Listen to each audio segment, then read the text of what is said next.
Super quick tip today, if you do a lot of painting of small parts and whatnot, it can be kind of a pain to basically fixture them, to get them in a position where you can actually paint them easily. And this little thing helps immensely.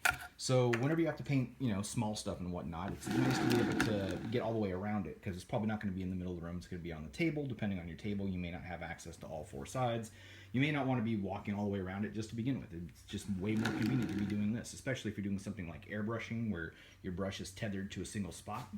Being able to just spin it around is really nice. And of course you can use these with your little standoff pyramids if you want, but what I usually end up doing is using just little dowels that kind of taper the ends so they come in and out easily.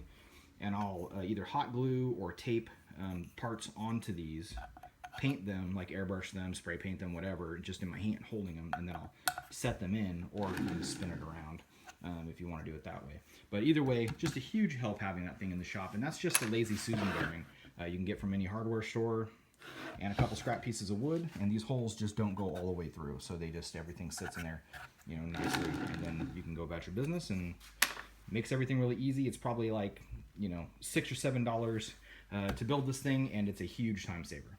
Also, a little twofer, string either a line, or this is actually a clothesline.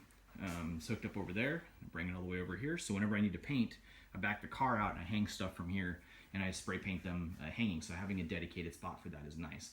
It won't hold a ton of weight, but as you can see, it's holding 4 legs right now, and this thing's designed to hold like 25 feet of wet clothes, so it will hold some weight. And yeah, that also nice little time saver. So hopefully that helps somebody out there, or one of those tips helps somebody out there. If you like these tips, please like, share, and subscribe. And until next time, I'll talk to you later, YouTube.